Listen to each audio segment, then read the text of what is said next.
C'est le commencement de tout, oui. C'est la quête du souffle.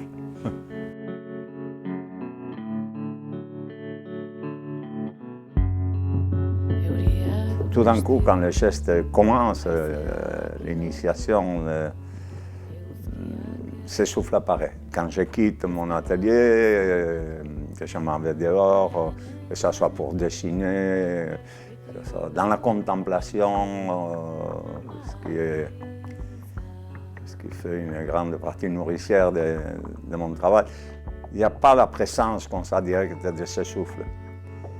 Mais certainement, il se construit là.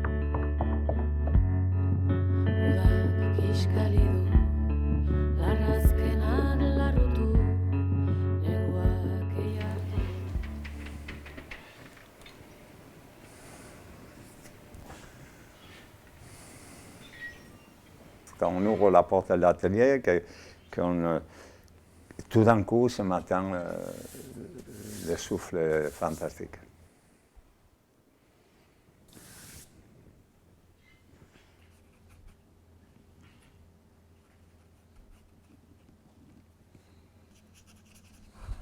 Je viens ici à cette place très régulièrement pour essayer un peu, façon de parler, de fermer les yeux et me souvenir des choses que j'ai vues la veille dans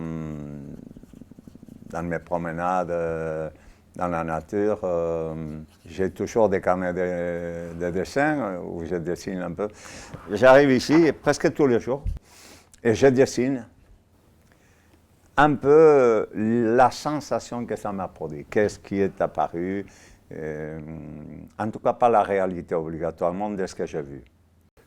D'abord, c'est des couleurs qui me touchent certainement, depuis toujours. Ma palette de couleurs ne change pas beaucoup, mais ça s'approche du blanc, de l'ocre. L'art pariétal n'est pas loin, là. En tout cas, dans l'échelle chromatique, c'est pas trop loin. C'est un long voyage pour cette exposition dans laquelle j'essaie de raconter les parcours d'un voyage de 35 000 ans, des gens qui arrivent, qui font tout d'un coup rencontrent le christianisme commence à pénétrer leur perception du monde, ça se mélange à leur vision du monde, leur vision du monde commence à se mixer avec cette pensée chrétienne aussi. Et ce qui était jusqu'à là écrit par des marques, par des choses très, très mystérieuses, le christianisme commence à vouloir nous expliquer autrement, par l'image, par exemple, de vitraux, il y en a d'autres. Tu sais, un geste réclame un autre geste.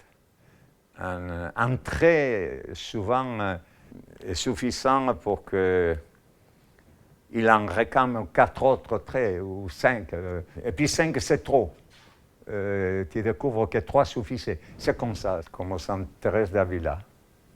Un jour, la foi est évidente, puis le lendemain, le doute s'approche. Le chef-d'œuvre n'est pas c'est pas le but du travail d'un créateur, mais d'essayer de dire les choses le mieux possible.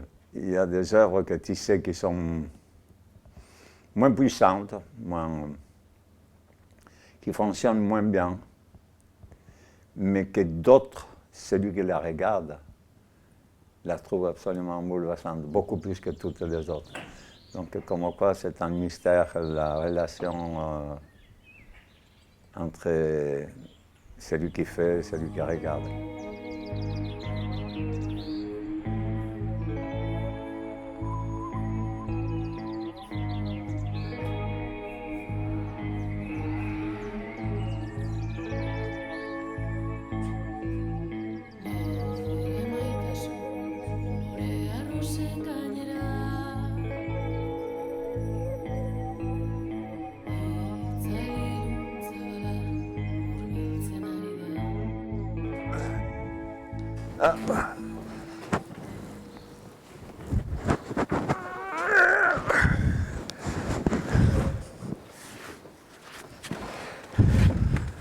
C'est de différents matériaux, de différents médiums qui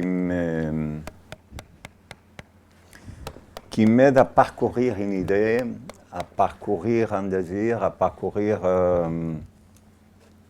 une réflexion. Des fois, ça marche avec les papiers, ou ça suffit. Et puis, d'autres fois, je trouve que c'est pas assez. Qu'il faut une matière autre pour pouvoir aller jusqu'au fond de cette perception, du vouloir dire. Et je passe par le bois.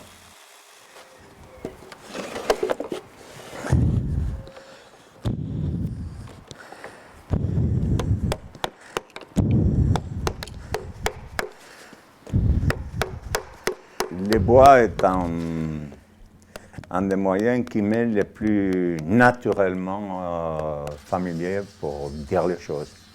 Et après, avec le temps, on apprend à explorer cette matière beaucoup plus simplement qu'il y a 30 ans. C'est-à-dire, je peux me permettre de familiarité avec le bois que je ne me permettais pas il y a 30 ans.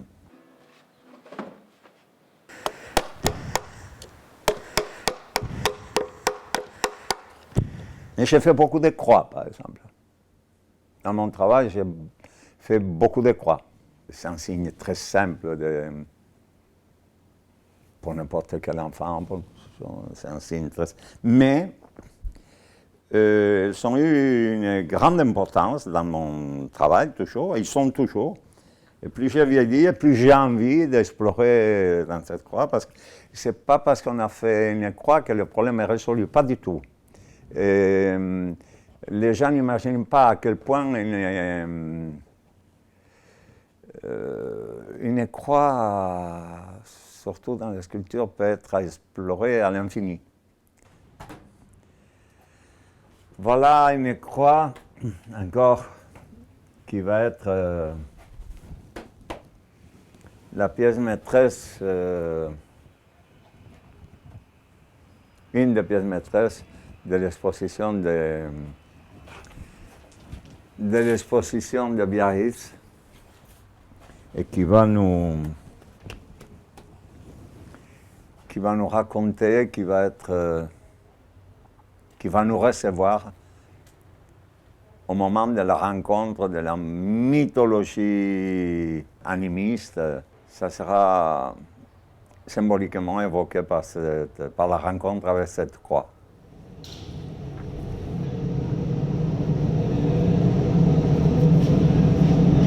Et du bois, je passe souvent au bronze, mais c'est un cheminement presque naturel. C'est une matière fantastique, le bronze, qui fonctionne autrement. Avec le bois, on est dans les sculptures dans le sens classique du terme, où il y a de la matière et on l'enlève. Dans le bronze, on rajoute des choses. Et puis petit à petit, je suis devenu assez intime avec le bronze. C'est une nouvelle matière et surtout c'est une autre lumière. Tout d'un coup, la pièce originale en bois, tu te dis, elle pourrait être un peu plus grande, ou peut-être plus petite. Peut-être la possibilité de changer la dimension de volume, et de modifier un petit quelque chose. Le bronze donne cette possibilité de modification subtile, mais c'est une autre matière qui se prête à d'autres possibilités.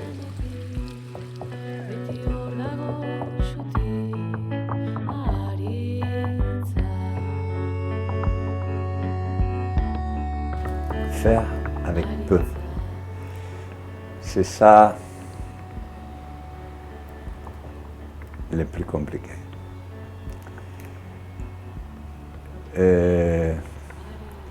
Faire avec peu, comme dans la poésie, pouvoir dire tout avec peu. Voilà. Bon, j'y arriverai pas, mais j'essaie. C'est une tentative.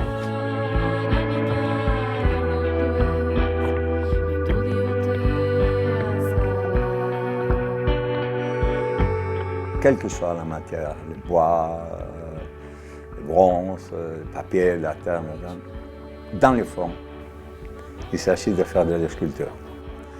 Et la façon la plus simple, la moins chère et la plus intelligente de dire le monde, il me semble que c'est la poésie. Mes sculptures sont de petits poèmes et mes bronzes aussi, mes peintures aussi.